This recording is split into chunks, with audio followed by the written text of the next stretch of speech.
I'm Colin Singer, immigration lawyer and managing partner of immigration.ca.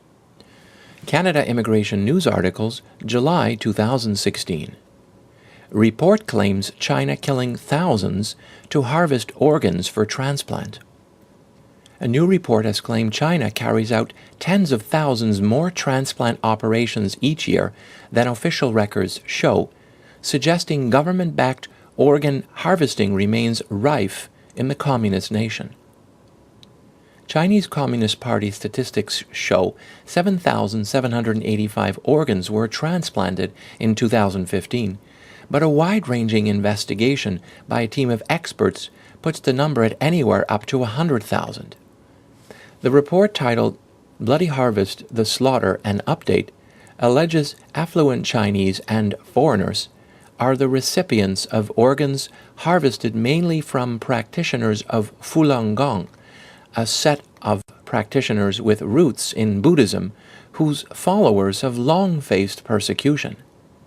The ultimate conclusion is that the Chinese Communist Party has engaged the state in the mass killings of innocents, primarily practitioners of the spirituality-based set of Falun Gong, but also Uyghurs, Tibetans, and select house Christians in order to obtain organs for transplants, reads the report. The actual number of transplants is far larger than the official figures, in the order of hundreds of thousands larger. Given the systematic efforts at cover-up, it is impossible to affix an exact number to transplant volumes.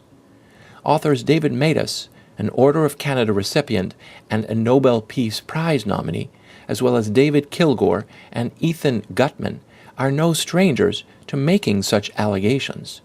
Between them, they are responsible for a huge volume of literature aimed at highlighting what they consider to be an ongoing atrocity.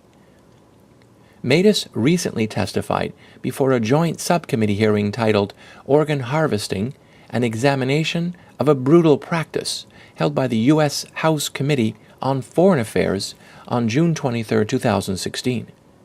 Matas, along with several witnesses, gave testimony that the Chinese Communist Party conducts live organ harvesting from Falun Gong practitioners at the scale of genocide, and that the heinous crime is exceedingly cruel.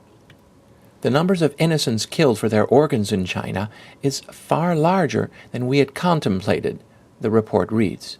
The numbers stagger the imagination. The trio put the lack of coverage given to the allegations down to the difficulty in accessing information from a country shrouded in secrecy. They admit it is impossible to put an accurate figure on how many organs are being transplanted, only between 60,000 and 100,000 in 2015. Their report is 680 pages long and contains hospital records, interviews with doctors, newspaper articles, and public statements which try to gather together solid data on exactly what is taking place. The report reads, "One reason that the abuse has not received the global attention it deserves is the sheer volume of evidence that needs to be marshaled to show that the abuse exists.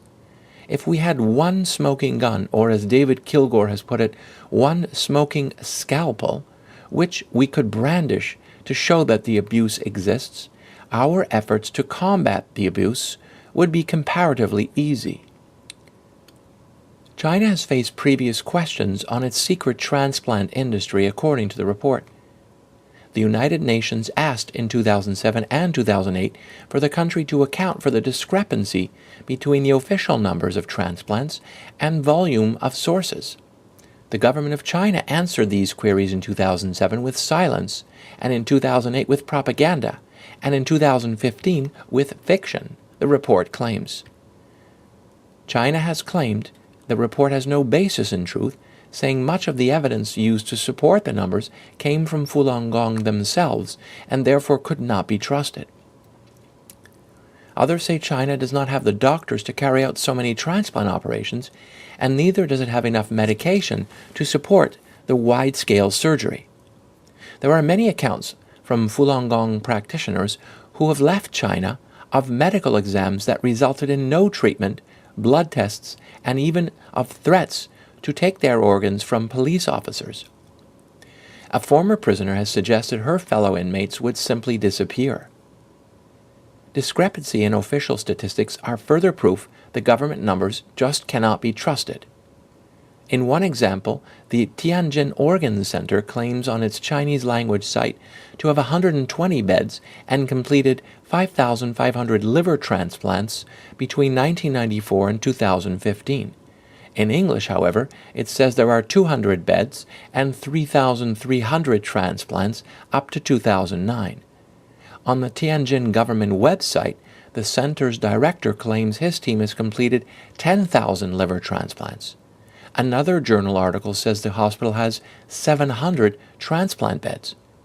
The wide variation in figures not only suggests a cover-up according to the report, but also shows how difficult estimating the actual number is.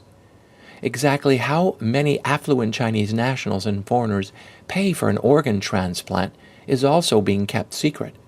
Previously, the China International Transplantation Network Assistance Center published a price list, although the figures date back to 2006. Kidney transplants were listed for 62,000, liver transplants for up to 130,000, lungs for 170,000, and a heart transplant for $160,000. The report concludes for calling of an international investigation into the transplant industry in China. It also calls on states to ban medical tourism to China for transplantation purposes. The work of promotion of respect for human rights is not solely or even primarily the work of governments, the report concludes. It is the work of individuals everywhere, those to whom human rights belong. The killing of innocents in China for their organs is an atrocity which must concern all of us.